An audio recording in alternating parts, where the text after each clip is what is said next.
안녕하세요. 해다리의 책 읽는 하루에 함께 해주셔서 감사합니다. 시다르타 왕자가 진리를 찾아 떠나게 만든 힌두교의 카스트 제도, 다들 알고 계시죠? 그 카스트의 최하층 노예 계급인 수드라보다 더 낮은 계급이 있다는 걸 저는 이 책으로 처음 알았는데요. 그 카스트 제도에도 들지 못하고 닿는 것만으로도 오염이 된다는 불가촉 천민, 아웃카스트 또는 달리트라고도 불리죠. 그 불가촉 천민 가족의 실제 이야기입니다. 신도 버린 사람들, 인도를 넘어서 세계적으로 엄청난 베스트셀러였죠. 불가촉 천민 중에 마하르라는 부족은 예스카르라는 전통이 있는데요. 그 전통에는 전설이 있습니다. 암투르나크라는 잘생긴 마하르 출신 군인이 베다르 왕국의 술탄을 섬기고 있었는데 술탄의 왕비가 어느 날 납치됩니다. 그리고 암투르나크는 술탄에게 작은 상자 하나를 맡기고는 그 왕비를 구하러 떠나죠.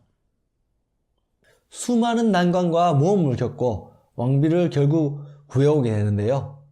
술탄은 암투르나크에게 화가 나 있죠. 왕비와 너무 많은 시간을 보낸 게 의심스럽다는 거죠. 얼탱없죠? 그럴 거면 지가 가지. 하지만 암투르나크는 그럴 줄 알고 이미 대비를 해뒀습니다.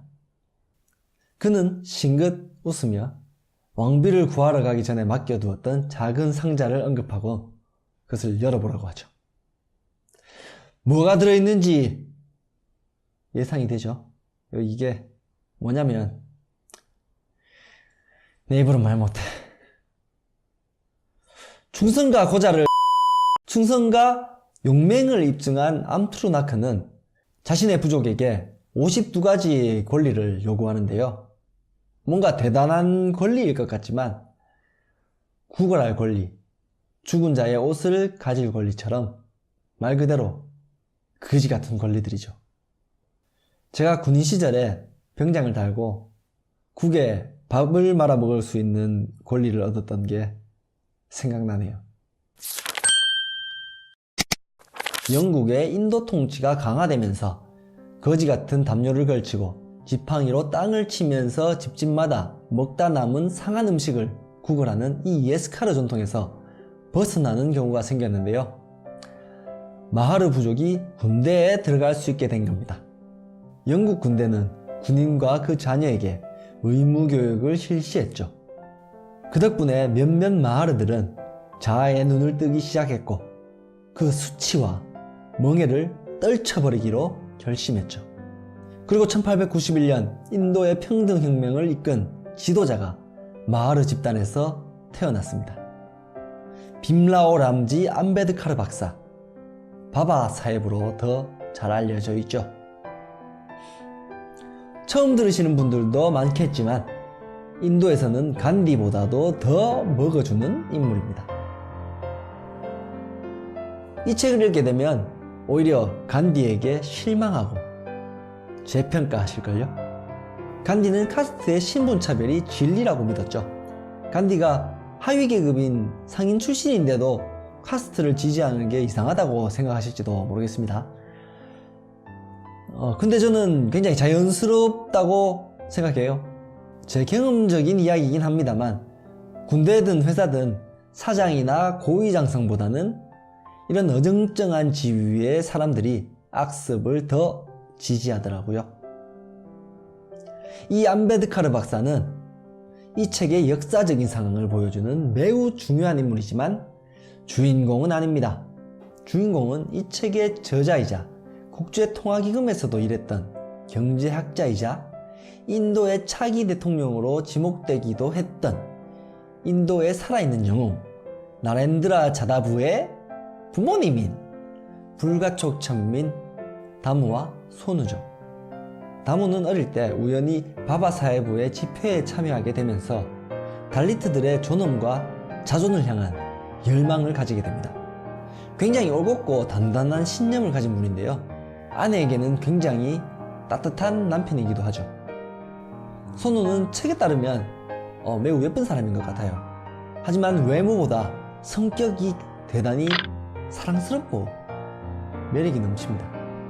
한 번도 본 적 없는 남편에게 시집을 가면서도 두렵다기보다는 어떤 즐거운 일이 기다릴지를 기대하는 순수한 소녀이기도 하고, 남편인 다무의 관심을 끌기 위해서 힐끔힐끔 쳐다보다가 다무가 눈치를 채면 고개를 휙 돌리고는 일부러 한숨을 쉬고 옷매무새를 만지면서 유혹하는 귀여운 사랑꾼이기도 하죠.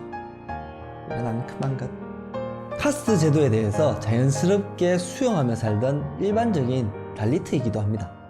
하지만 남편 때문에 존엄을 위한 투쟁과 생계를 위한 투쟁을 동시에 하다 보니까 점점 강하게 성장하게 되죠. 나중에는 여전사가 됩니다.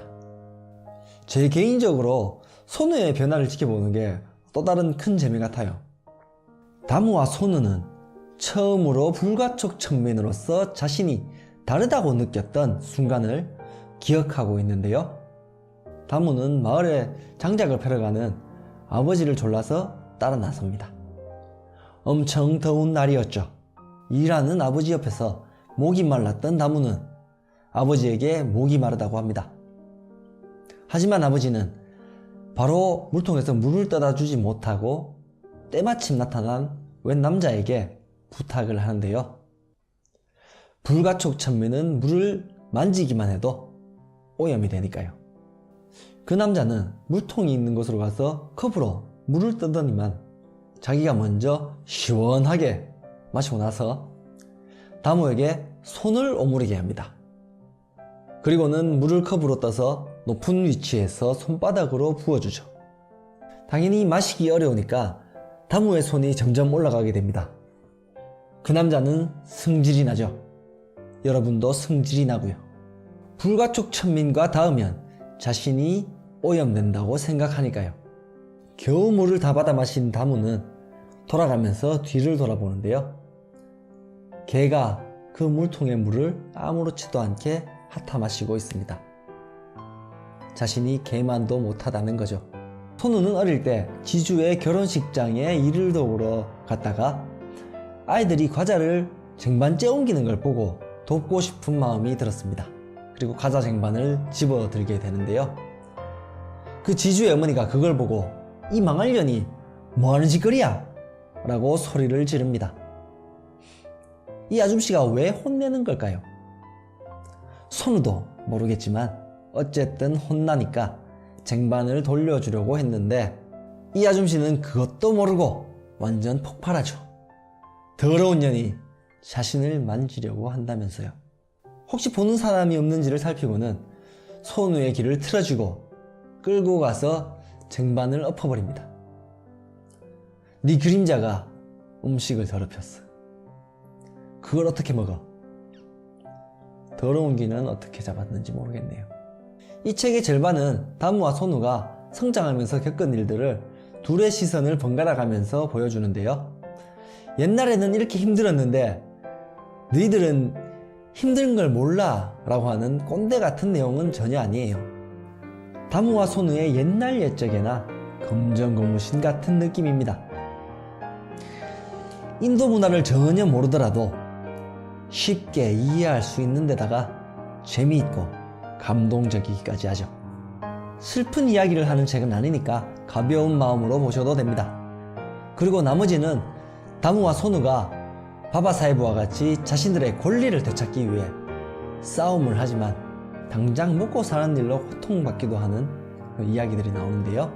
저는 불가촉 천민의 시야로 인도의 역사와 정치, 종교에 대한 생각들까지 가까이에서 보는 듯한 기분이 들었어요.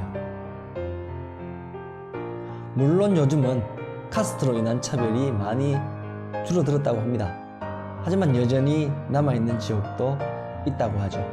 침이 땅을 더럽히지 않도록 오지 항아리를 목에 걸고 다녔고 발자국을 즉시 지울 수 있게 엉덩이에 비를 매달고 다녔던 인도의 16%나 차지하는 불가촉 천민들의 희망과 같은 이야기를 직접 한번 읽어보셨으면 좋겠네요. 다음 영상에서 만나요. 바이바이.